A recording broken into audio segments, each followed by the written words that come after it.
Hola, ¿qué tal amigas, amigos televidentes en Extra Plus? Un gusto saludarles, darles la bienvenida a esta edición Sumando Vigores con la que estamos arrancando esta nueva semana informativa. Con el doctor Lenín Fischer vamos a conversar en esta edición acerca de un libro que como buen leonés ha investigado y ha publicado acerca de los 500 años de la fundación de la ciudad de León. Muchas gracias por estar con nosotros, doctor. Muchas gracias a usted, es un honor siempre estar aquí. 500 años de León. Yo quería justamente tomar unos minutitos, sí, antes de empezar a hablar de este libro, de esta investigación histórica, para hablar de un hecho histórico ocurrido este domingo, aquí nomás, con un vecino nuestro al norte, México. Tuvo unas elecciones históricas por varias razones. Por primera vez, los favoritos o las favoritas para ganar las elecciones eran mujeres.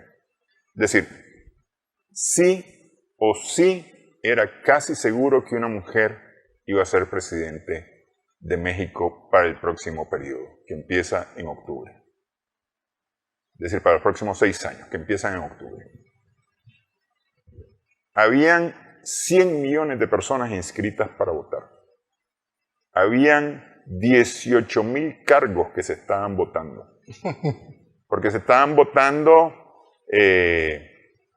además del presidente, se estaba votando el Congreso de los Diputados, a los senadores, 8 gubernaturas, más la gobernatura de la Ciudad de México, como una circunscripción especial. Se estaban votando congresos federales, es decir, de parte de los estados miembros de la federación, alcaldía, consejos municipales, y otros cargos más.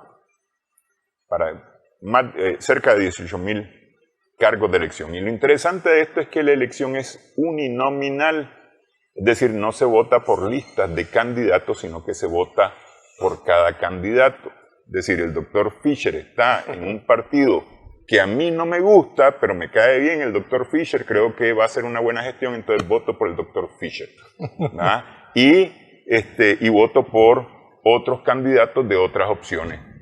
No necesariamente voto por una lista de candidatos de un partido, sino que voto por cada candidato. Es decir, que habían 18,000 candidaturas. Ustedes se imaginan, multipliquemos eso por 3. Estamos hablando de más de 50,000 candidatos. Sí. Más de 50,000 candidatos. Y había que elegir entre esos 50,000 candidatos, ¿no? Es decir, poniéndolo así en número redondo.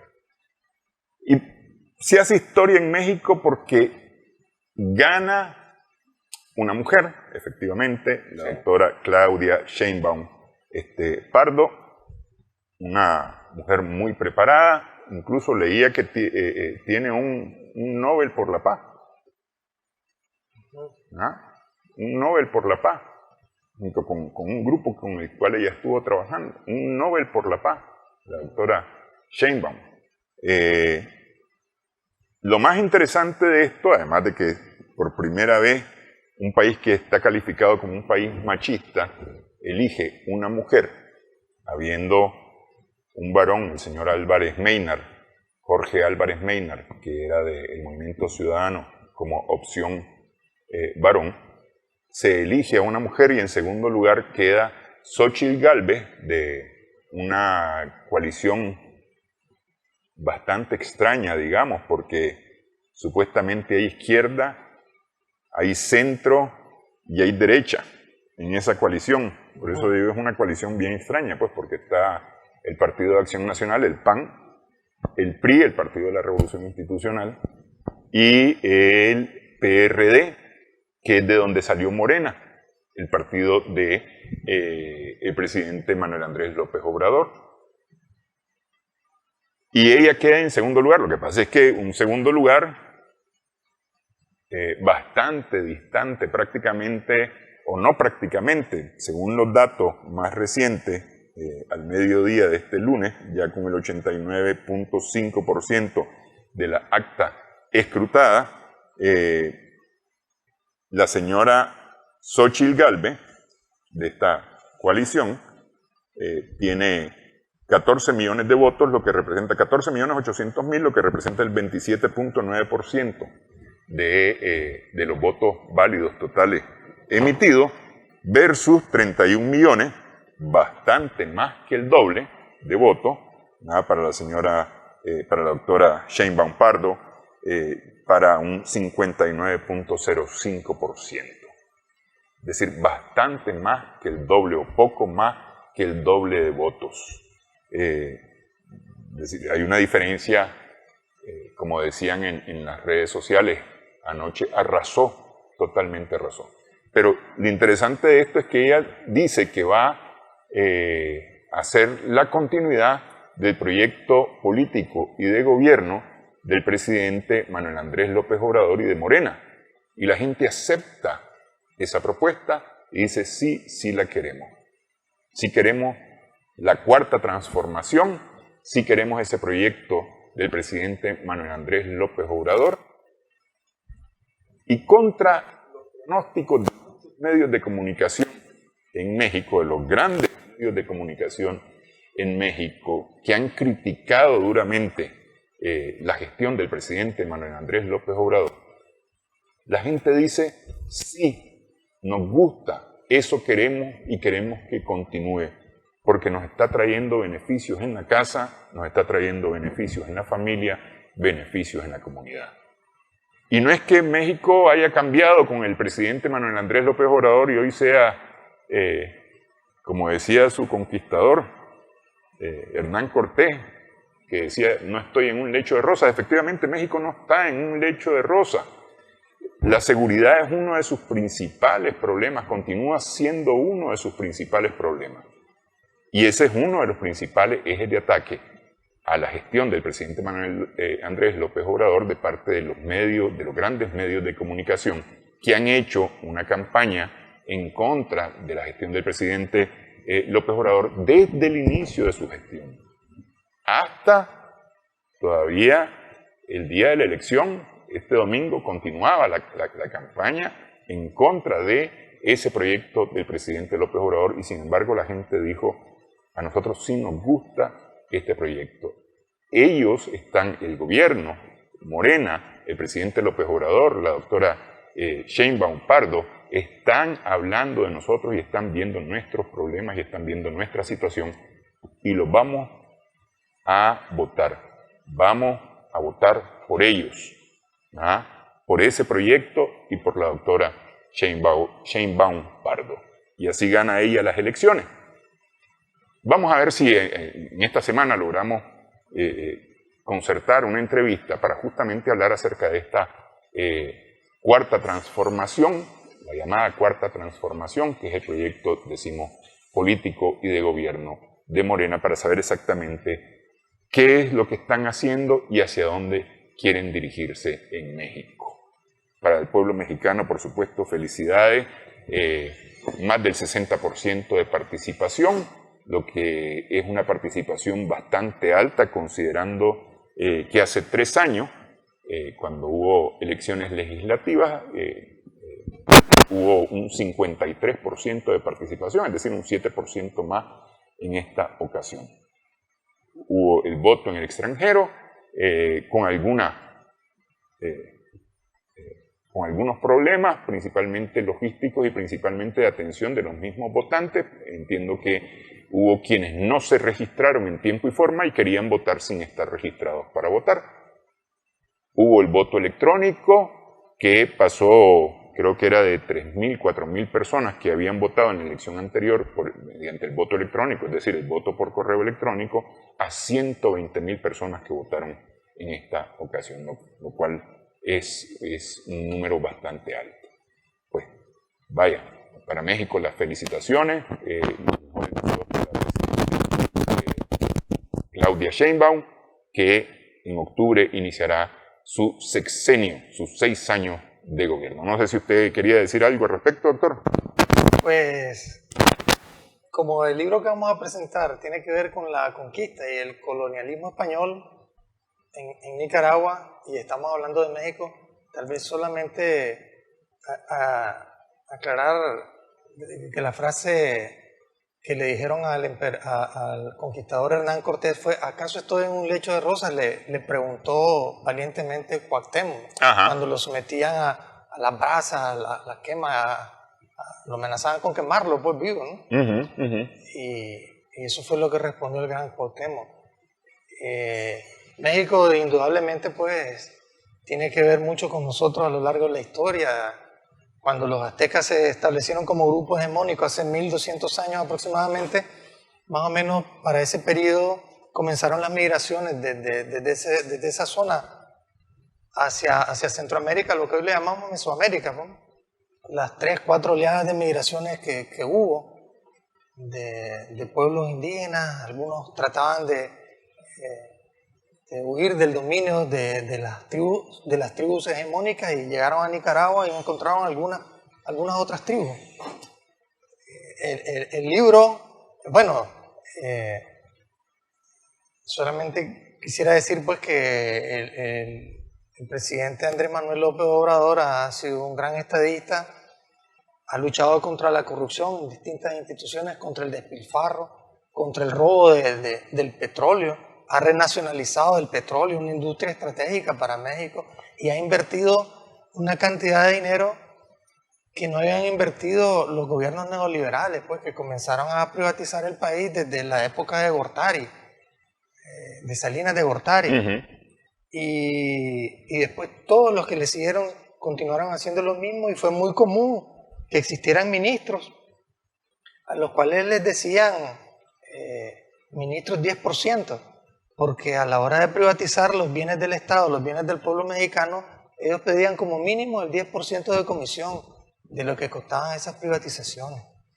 Y López Obrador ha dado muestra de que es un político diferente, con una ética, comprometido con una ética con la cual fue consecuente, y ha demostrado pues que la izquierda mexicana y latinoamericana puede hacer una política distinta, y no solo pensando pues en que como políticos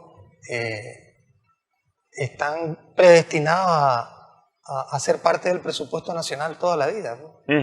Sí, sí, realmente que sí. Pues es una gestión, además de esto que mencionaba, una gestión valiente, porque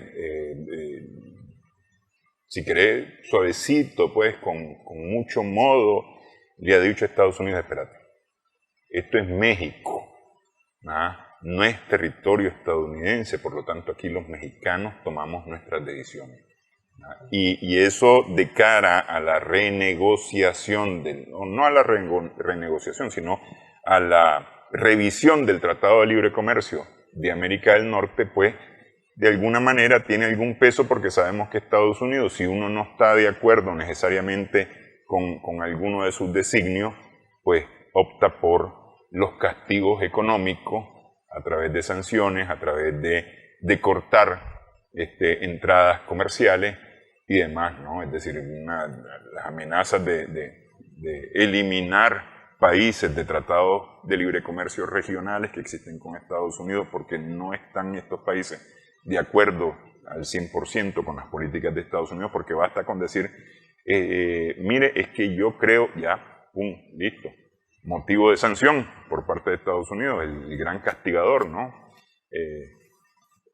Y ha logrado el presidente López Obrador pararse frente a los Estados Unidos de manera muy digna, me parece a mí, además de su política, la política exterior de Estrada, pues, que la han mantenido, Sí. la han mantenido bajo el principio de Benito Juárez, sobre los derechos ajenos y la paz.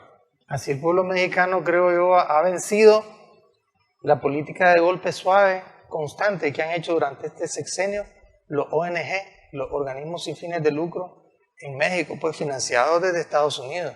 la han sabido hacer a través de los medios de comunicación, de ellos, a través de ellos mismos como organismos sin fines de lucro, y esa campaña mediática de distorsión de la realidad, de difamación, de exageración de los hechos y de las noticias falsas ha sido constante, incluyendo la promoción de la violencia, pues.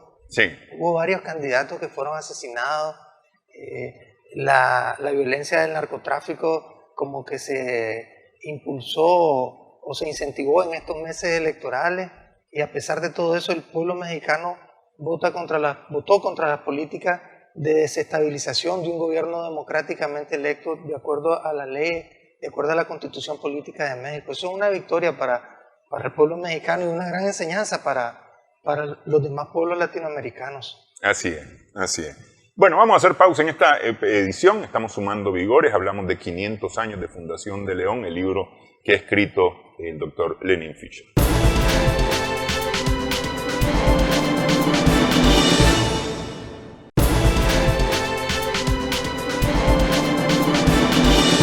Continuamos en esta edición, estamos sumando vigores en Extra Plus con el doctor Lenin Fischer. Estamos conversando en esta edición acerca de su más reciente publicación, el libro León, 500 años de fundación e historia, con el que él hace una investigación y hace una relación de los hechos y la historia de León desde incluso antes de su fundación, las relaciones anteriores a la fundación de la ciudad de León, que es casi nacida al mismo tiempo que la ciudad de Granada en Nicaragua, las dos con días de diferencia en su fundación, y cumplen ambas 500 años. León pasó de donde estaba ubicada León originalmente, que es lo que nosotros conocemos como León Viejo, que era muy cerca de la comunidad de Imavite, por varias razones que incluyen la actividad del volcán Momotombo, pasa a orillas de la comunidad indígena de Sutiaba, que es donde está asentado hoy originalmente León Santiago de los Caballeros. Pero tiene una historia interesante, León. Claro que sí. Porque está muy relacionada con el poder, es decir, con el asentamiento del poder, las luchas sociales que incluso cobran la vida del obispo mártir, Antonio Valdivieso, que juega entre las razones de la creencia popular en la salida de Imavite hacia Sutiaba, porque el asesinato por parte de los Contreras, que representan el poder político y el poder militar de Nicaragua en ese momento, en la ciudad de León, lo llevan al asesinato que es calificado como un magnicidio de Fray Antonio Valdivieso, defensor de los indios. Defensor de los indios. Es decir, hay muchas cosas que han ocurrido en esta ciudad, en León. Más recientemente, en 1979, fue la primer capital de la revolución, la Junta de Gobierno de Reconstrucción Nacional de la triunfante Revolución Popular Sandinista. Se establece por primera vez en Nicaragua, en la ciudad de León, convirtiendo a León en la primer capital de la Revolución Sandinista. Así es. Sí.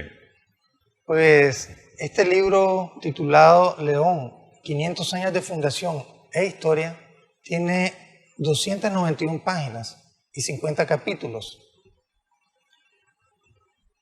En él, obviamente no trato de abarcar todos los hechos históricos de León, pero abordamos muchos aspectos. Incluimos alrededor de unos 6 o 7 capítulos que tienen que ver con documentos originales publicados en los documentos para la historia de Nicaragua de Vega Bolaños en 1954, tal y como están escritos ahí.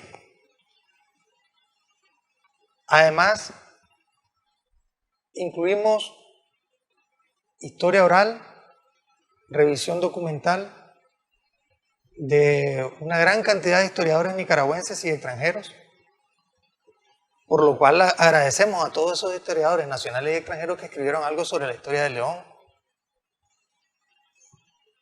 Ahí está en el agradecimiento precisamente dirigido a todos ellos.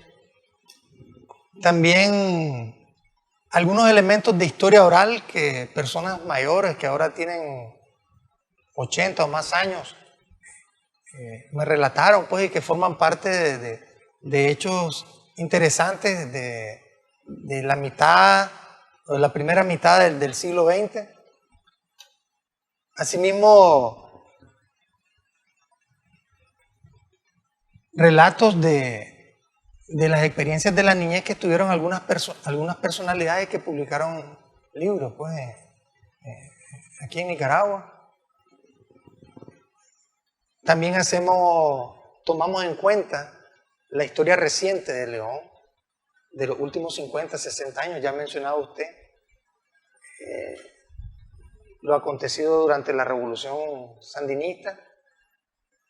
De hecho, no se puede olvidar que León ha sido la cuna, o fue la cuna de la Revolución Liberal de 1893 y de la Revolución Sandinista que triunfó en 1979. Más que la primera capital de la Revolución, ya León debe considerarse como capital de la Revolución en Nicaragua. Y más que una, dos o tres veces heroica, pues la ciudad, ya lo ha dicho el historiador, el doctor Arellano Sandino, ha sido la ciudad más sufrida en todas las guerras de Nicaragua. La ha experimentado, las ha vivido, las ha resistido, las ha enfrentado o ha derrotado, pues, a sus agresores, invasores o enemigos adversarios, pues. Algunos de estos escritos, de estos ensayos, no fueron elaborados recientemente, pues. Algunos los escribí en 2010 y los tenía por ahí y los fui recopilando. Otros han sido desarrollados a partir de disertaciones de expertos historiadores, incluyendo, por supuesto, las muy interesantes entrevistas que usted ha realizado aquí en Sumando Vigores con Arellano Sandino o con Casanova Fuertes, por ejemplo. Y a partir de ellas he desarrollado ensayos en los cuales he ampliado lo que se ha dicho, he profundizado o también he contraargumentado algunas cosas, pues, que se han dicho. Y la experiencia ha sido muy interesante, he aprendido muchísimo, siempre se aprende mucho escribiendo, porque uno tiene que leer, ver los videos, escuchar, transcribir. Y de todo este esfuerzo, digamos, yo puedo concluir que lo más importante es un planteamiento que más o menos ya lo he hecho en algunas ocasiones, y es que es necesario que León Viejo, o el León fundacional que conocemos, sea declarado un distrito histórico especial, que forme parte íntegra de la ciudad de León, porque son inseparables. No se trata de que la fundación de la ciudad fue un hecho aislado, y que ya León Viejo no tiene ninguna conexión con la ciudad actual. No se trata de que la fundación de una ciudad es el hecho principal. A fin de cuentas, los españoles, como dicen algunos historiadores, prácticamente fundaron esas ciudades sin ningún dominio técnico, sin ningún avalúo técnico, sino que se instalaron, casi sin excepción, pues, en los lugares cercanos a poblaciones indígenas, sin prever los riesgos, porque en ese tiempo no se conocían los riesgos de la naturaleza como se conocen ahora o se prevén ahora, sin prever los riesgos de erupciones, de terremotos, de inundaciones. Porque ese nivel de conocimiento no se tenía, pues. Claro, lo que pasa es que habiendo asentamientos originarios en la cercanía, había una cosa importante que es la existencia del asentamiento mismo, lo cual significaba que se podía vivir en esa zona, pero además se facilitaba el acceso a la mano de obra, claro, que era una necesidad muy importante que tenían estas ciudades. Sí, y buscaban las fuentes de agua, las fuentes de alimentos, como dice usted, la mano de obra esclava, pues. Sí. Y los indios fueron pues esclavizados prácticamente, porque el sistema de conquista y colonial fue una combinación de esclavismo y feudalismo, ¿verdad? Esos dos modos históricos. Entonces ver la fundación aislada de toda la historia de la ciudad de León sería una actitud ahistórica, que no tendría sentido desde el punto de vista histórico, analizarlo. Por eso es que, repito, yo creo que tomando en cuenta la medida administrativa de finales del año pasado de que la ciudad de León atiende al León Viejo, el León Fundacional, tiene que dar pasos más profundos para llegarlo a declarar en determinado momento como un distrito histórico especial. Pese a que pertenece a otro municipio del departamento. Independientemente de eso, porque ahorita lo está atendiendo administrativamente la alcaldía de León, digamos. Y además, históricamente está enlazado. No hay manera de separarlo. Y el otro elemento, bueno, es que eso se podría, se podría comparar con algunas medidas que se tomaron. En determinado momento Sutiaba fue declarado un barrio de León. En determinado momento se tomaron figuras jurídicas con Poneloya. En otro momento se aplicaron figuras jurídicas con el otro balneario de Salinas Grande. Y las medidas jurídicas administrativas se pueden aplicar en este caso por el interés nacional. Poneloya es territorio indígena de Sutiaba, ¿no? Sí, sí. ¿Y Salinas Grande? Es que todo ese territorio, en realidad, todo era de los Sutiabas, eso, pero en determinados momentos pues se consideraron legalmente pues ya balnearios de la ciudad de León o barrios de la ciudad de León. Sí. Entonces, yo creo que ese es un paso que es necesario pues para rescatar la historia de la ciudad, para consolidar ese conocimiento, profundizarlo y eso en consecuencia es rescatar y proteger el patrimonio histórico nacional. A ver, ya que toqué Sutiaba, Sutiaba mantiene su organización social política como comunidad indígena. Es decir, ahí el Consejo de Ancianos sigue funcionando, hay autoridades indígenas de Sutiaba, independientemente de la alcaldía. Es más, son consideradas por la alcaldía de León estas autoridades indígenas de Sutiaba, y el territorio indígena de Sutiaba además es un territorio protegido. Está protegido por la ley de los territorios indígenas, la demarcación y titulación de los territorios indígenas, leyes del país. ¿Imavit existe todavía como comunidad? Que se sepa como comunidad establecida con autoridades, eso no, porque todo el lugar del León Viejo pertenecía al municipio de La Paz Centro. Y en cuanto a Sutiaba, uno de los capítulos que abordamos en el libro se refiere a las rebeliones del pueblo de Sutiaba, que actualmente existe pues como comunidad indígena de Sutiaba. Sí. Y las traté de ordenar de manera lo más cronológicamente posible, y por supuesto que tengo que incorporar la participación de Sutiaba en la lucha social y política de los últimos 50, 60 años, con una lista de más de 50 héroes y mártires que tiene el pueblo de Sutiaba, un monumento ahí en la calle Real. Más de 50 héroes y mártires que murieron pues en la lucha por la liberación nacional hasta 1979.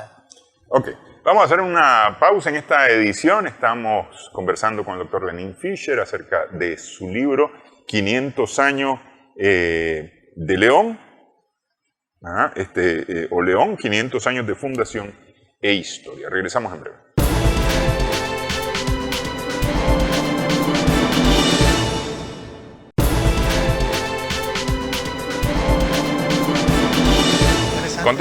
Continuamos en esta edición, estamos sumando vigores en Extra Plus. Yo iba a preguntar cómo se escribe un libro tan rápido, porque hace poquito estuvimos hablando de la más reciente publicación que era el fotoreportaje, y poquito antes estuvimos hablando, ya a finales del año pasado, estuvimos hablando del COVID-19. Diario de una pandemia. Sí, que han sido, digamos, las dos publicaciones más recientes antes que esta. Y antes del COVID-19, Gran Marcha Managua. Pero esa está más relacionada, digamos, con el objeto de investigación que lo ha ocupado, doctor, en los últimos años. Sí. Entonces, como que no era muy sorprendente, ¿no? Pero ya estos otros sí, un tanto. Y le iba a preguntar cómo es que se escribe un libro tan rápido, ¿no? Porque, decir, son un par de meses de diferencia entre título y título, pues. Pues, como le decía, hay algunos artículos que los escribí hace varios años. Algunos fueron publicados en el Nuevo Diario, en la página de opinión. Otros los publiqué en algún libro, pues, previamente, y ahora los he extendido. Y en el blog. Y en el blog. Hay que tener un poquito de disciplina, un poquito de pasión, pero lo determinante es la computadora. Sin la computadora, especialmente la de escritorio, pues, porque la computadora, laptop y mucho menos un teléfono celular pueden estimular a uno a escribir, pues, tanto como una computadora de escritorio, pues, por la comodidad que tiene uno en su casa. Pero el sustrato es la realidad social que a uno lo motiva. ¿Se escribe todos los días? No puedo escribir todos los días por razones de ocupación, pues, por el trabajo. Aunque dicen que los escritores tienen como ocupación el escribir y su hobby es la profesión a la que se dedican.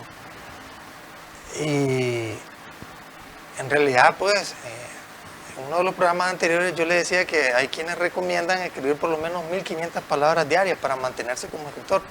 Yo no logro ese ritmo, pues, pero hay momentos en que sí, pues, los fines de semana o los días feriados son días que aprovecho.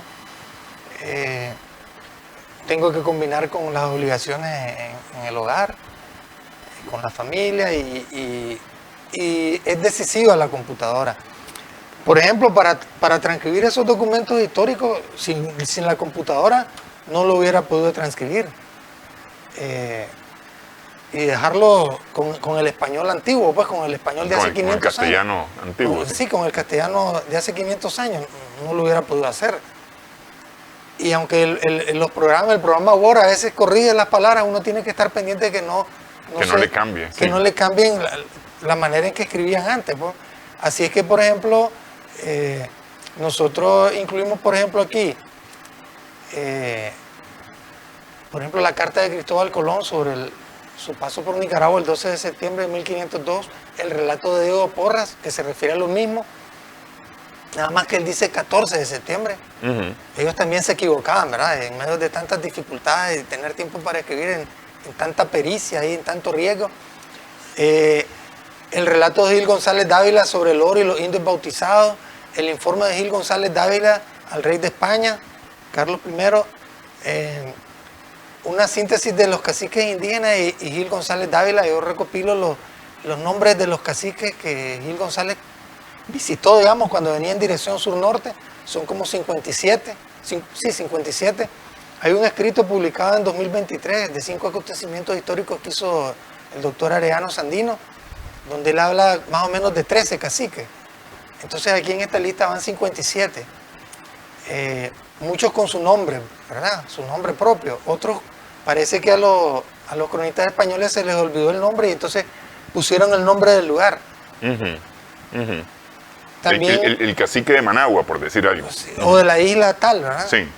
Y, por ejemplo, ponemos en el orden octavo de los capítulos el relato de algunos extractos del relato del cronista de India Gonzalo Fernández de Oviedo, la carta de Pereira Dávila al emperador Carlos V y le damos un énfasis especial a lo ocurrido en Tezuatega, actualmente el Viejo, con el repartimiento del oro entre los conquistadores.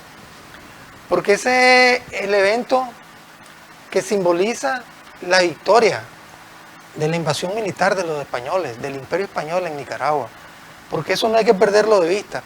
Los españoles vinieron a Nicaragua a conquistarla a través de una campaña militar, una guerra, con todas sus letras. Y venían con la tecnología más avanzada de su época, armas de fuego, pólvora. Hay que agregarle también pues los caballos, pues, como medio de transporte, que fue fundamental. Y no solamente como medio de transporte, sino como un medio de amedrentamiento psicológico. Correcto, sí. Correcto, pero lo decisivo, digamos, fue la pólvora, el arma de fuego, porque traían cañones, sí, arcabuces, etc. Y entonces, ver el fenómeno de la conquista de Nicaragua y de las fundaciones de ciudades como León y Nicaragua, que no tienen ninguna carta, ninguna escritura pública de su fundación, ya lo han dicho expertos historiadores, ¿verdad? Aquí en otros programas. No existe ninguna escritura pública que diga en esta fecha fundamos Granada y en esta fecha fundamos León. No le existe, por eso ha habido dudas, incertidumbre acerca de la fecha, pero eso no es lo más importante. Lo relevante aquí es ver que fue una campaña militar que tuvo sentido de avance de sur a norte en términos generales, ¿verdad? Ya si es noroccidente ya es otra cosa, pero en términos generales fue un avance de sur a norte en una campaña militar sostenida. Estamos hablando de lo que hizo la expedición del capitán Francisco, ¿verdad?, Hernández o Fernández de Córdoba. Y en ese sentido no podían avanzar de sur a norte e ir de manera pacífica y como un viaje turístico trayéndonos la civilización y fundando ciudades. No fue así, fue una guerra abierta y declarada, violenta. Había que derrotar a los indios, a la fuerza militar de los indios, con el sobrenombre de apaciguar el territorio, ¿no?, los nuevos territorios. Y en ese sentido llegar hasta el territorio de lo que es Chinandega, Tezuatega, el Viejo, y repartirse el oro que habían, digamos, recolectado o despojado por la fuerza de las armas a los pueblos indígenas, representa el triunfo militar. Y es a partir de ese triunfo militar que ellos tienen que regresar a los territorios dominados, o territorios de los pueblos vencidos al menos, para ya en ese momento establecerse y fundar ciudades. Esa es una interpretación que se tiene que hacer porque a veces nos olvidamos que realmente fue una guerra de invasión. Claro. Que tuvo sus costos en vidas. Ahora, todo esto tiene una razón estratégica de una u otra forma que tiene que ver con nuestra posición geográfica, con el hecho que existe el estrecho dudoso del cual tanto le hablaron a los españoles y que ellos buscaron y finalmente lograron ver en el Istmo de Rivas, es decir, del río San Juan al lago Cocibolca y luego pasar por el estrecho de Rivas desde el océano Atlántico hasta el océano Pacífico. No se llega a explotar ese estrecho dudoso, sin embargo esta ruta, Río San Juan, Cocibolca, Granada, Tipitapa, León, hasta llegar al Realejo, se convierte en una ruta importante para la conquista de Sudamérica, porque se convierte, y salida de regreso para España. Es decir, hubo un valor estratégico, me parece a mí, en la conquista de Nicaragua, más que en la conquista de Costa Rica o de Honduras, pues. Claro. Entonces, el elemento militar de una guerra invasora no se puede obviar porque una vez que vencen a los indios y se reparten el oro, regresan a fundar las ciudades, pues. Y tenían que pasar primero por Imavite para llegar después a Jalteba. ¿Por qué? Porque ellos también tenían la idea, y era idea de Pedraria, ya lo han dicho historiadores aquí en este programa, si no me equivoco, el profesor Casanova Fuerte ha señalado, de que la idea de Pedraria era que la ciudad que se fundara más hacia el norte de Nicaragua tenía que estar más hacia el norte buscando el centro de la tierra, pues esa era la idea, pues. Entonces, al regresar de Tezuatega, o el viejo, ¿verdad? Los españoles vencedores van a encontrarse primero con Imavite. No es lógico que vayan directo hasta Jalteba, sin pasar por Imavite, pues. Y, digamos, van recorriendo las rutas donde se transportaban los indígenas, pues. O sea, los conquistadores españoles no solo fundaron las ciudades cerca de los poblados indígenas, sino que también recorrían, aprovechaban la ruta que por años, por cientos de años, ocuparon los pueblos indígenas. Sí, y eso me vale para decir que lo cierto es que el Xolotlán y Tipitapa no jugaron un rol tan importante como la ruta terrestre entre Imavite y Jalteba. Porque era por la ruta terrestre más que por la vía acuática, por el río o por el lago, pues. Así es, caminando o a caballo, pues. Y después, al pasar de los años, en carreta, pues. Sí. Entonces, desde el punto de vista militar, se vence a los indios, se les apacigua, entre comillas, se les derrota militarmente, se les gana la guerra con la pólvora y las armas de fuego, y después se fundan ciudades en sentido, es lo más lógico, de norte a sur, en sentido contrario a como venían. Lo que pasa es que hay un documento que le presentaron a Pedrarias en Panamá, llevado, si no me equivoco, por Benalcázar, que fue el primer alcalde de la ciudad de León, Belalcázar, dicen algunos, donde se describe el avance de sur a norte, pues, cuando venían, pues, a la conquista los españoles, y se asume como que ellos vinieron de sur a norte fundando ciudades, venían combatiendo, haciéndole la guerra a nuestros pueblos indígenas, pues, que los recibían muchas veces, la mayoría de las veces de forma pacífica, pues, pero se encontraban con la violencia armada, pues, de los españoles. Sí, justamente hay que recordar, pues,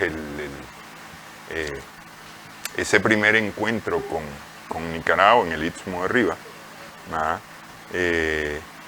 y esa conversación, que es una conversación histórica transcrita acerca de las dudas que tiene Nicaragua, que no rechaza necesariamente la proclama de Pedrarias, porque no rechaza la proclama de Pedrarias, aquella que ya está bendecida por Roma, ¿verdad?, en donde se declara estos territorios soberanía del rey de España, ¿verdad? Y por lo tanto todos eran súbditos, todos los que vivíamos aquí en aquella época éramos súbditos del rey y debíamos aceptarlo como tal, aunque no lo supiéramos, aunque nunca hubiéramos oído hablar de ese rey ni de ese Dios del cual venían hablando los conquistadores, y que valió además los rápidos avisos, porque realmente fueron rápidos avisos, a los líderes comunitarios hacia el norte del Istmo de Rivas, porque hay un aviso hacia los líderes comunitarios al norte de Rivas, entre ellos el mismo Diriangén, que por muchos años se decía que Diriangén fue el que presentó batalla y Nicaragua fue el que se entregó, cosa que no es cierta. Nicaragua jugó un papel importante y plantó cara y plantó batalla también al invasor. Claro, Diriangén, el 17 de abril de 1523, da la primera batalla antiintervencionista del pueblo nicaragüense. Sí. No había ocurrido eso antes en tierra firme de nuestro continente. Y al día siguiente, 18 de abril, ya en los territorios de Nicaragua, el cacique Nicaragua, 5 muertes, ¿verdad? Dice su verdadero nombre. Hay otro ataque a las tropas españolas. Y lo dirigen unos 3 lugartenientes del cacique Nicaragua. Pero cuando se da la paz, porque los indios se rinden, pues, porque no soportan el volumen de fuego, pues, de la pólvora que van los españoles, ¿verdad? Los caballos y las espadas de metal, se rinden, piden la paz. Gil González Dávila acepta la paz ahí en ese momento Y esos 3 lugartenientes del cacique de Nicaragua le dicen a Dávila, y lo relata ahí en su documento Gil González Dávila, que no habían sido ellos, sino que había sido otro cacique que llegó con su gente a visitarlos, los que los habían atacado. Y ese cacique, yo creo que de alguna manera reivindico su nombre, se llamaba Cuatega. El mismo Gil González Dávila lo menciona. Un Cuatega ahí que yo no vi cuando pasé, cuando iba en dirección de sur a norte. Él no conoció al cacique Cuatega. Lo supo él hasta ese momento, ya después del combate. O sea que Cuatega con su pueblo llegó a visitar a Nicaragua y él fue uno de los que dirigió ese ataque. O sea, la segunda batalla antiintervencionista contra la intervención extranjera prácticamente recayó sobre Cuatega, que casi nunca se ha mencionado. Para mí fue un descubrimiento, pues personalmente, ver la dimensión de ese fenómeno. Así que, además de Diranger y Nicaragua, hay que poner a Cuatega dentro de la lista de los grandes héroes y dentro de los monumentos que se puedan construir a partir de ahora, pues en adelante. Yo creo que eso es muy interesante. Ok, hacemos pausa en esta edición, estamos sumando vigores en Extra Plus.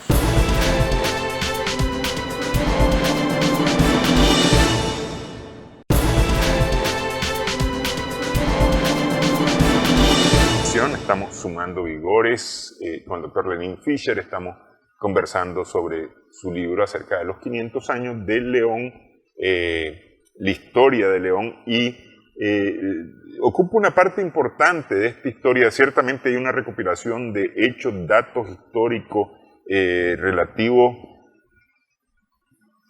a los años anteriores a la fundación, los primeros años de León.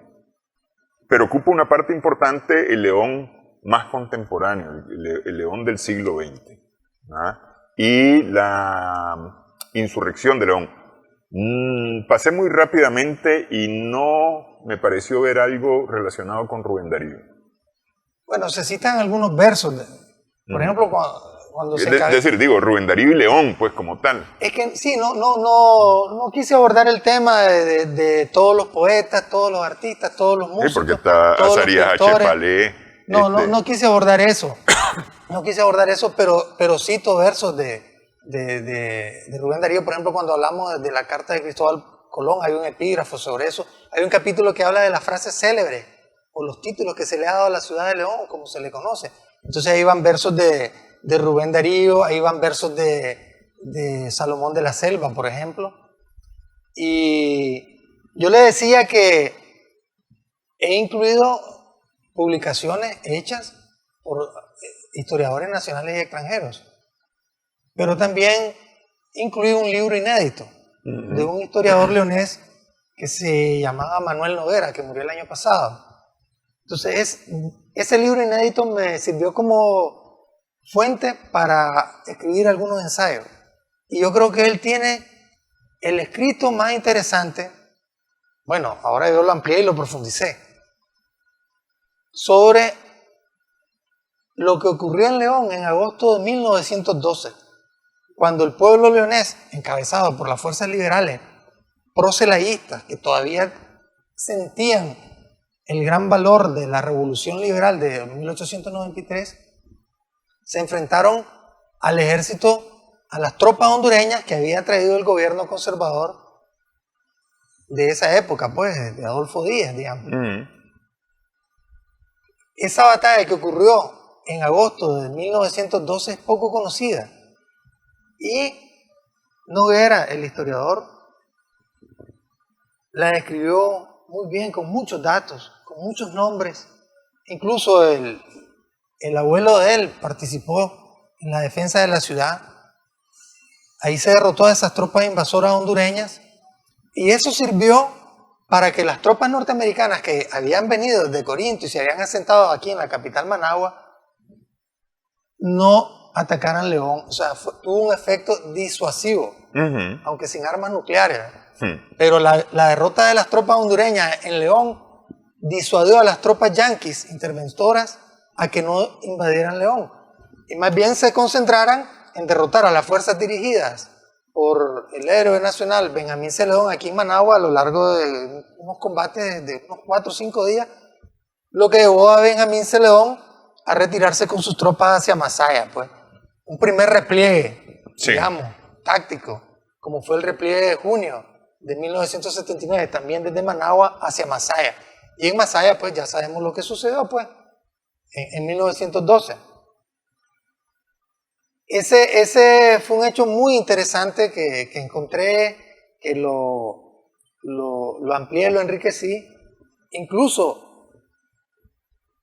hay un artículo del doctor Arellano Sandino sobre un cura costarricense, apellido Bolio, muy interesante. Entonces también lo tomé como una referencia bibliográfica porque complementa lo que hizo el cura Bolio, pues, en León, específicamente en La Paz Centro, porque se destacó como combatiente, pues. Incluso se señala la toma temeraria de una ametralladora que tenía raya, pues, a las tropas leonesas, pues, por parte del cura Bolio. Y en 1912. 1912, sí. Ajá. Y yo creo que ahora ese ensayo, yo creo que es uno de los más completos que se pueden encontrar, por lo menos escrito en los últimos meses. Sí. Sobre lo que sucedió en León en agosto de 1912, cuando el pueblo leonés, encabezado por las fuerzas liberales, derrotaron al ejército invasor hondureño. Ok, la disponibilidad del libro. Quien quiera obtener una copia del libro, ¿cómo hace? Un ejemplar. Bueno, la Editorial Académica Española lo ofrece en www.morebooks.shop. En línea, ahí lo encuentran, ahí se cancela y se lo envían en 1 mes y medio, 2 meses, impreso. Pero yo inicié gestiones en la Alcaldía de León y en la Universidad Nacional Autónoma de Nicaragua de León, solicitando, pues, proponiéndole, pues, a las autoridades edilicias y académicas universitarias que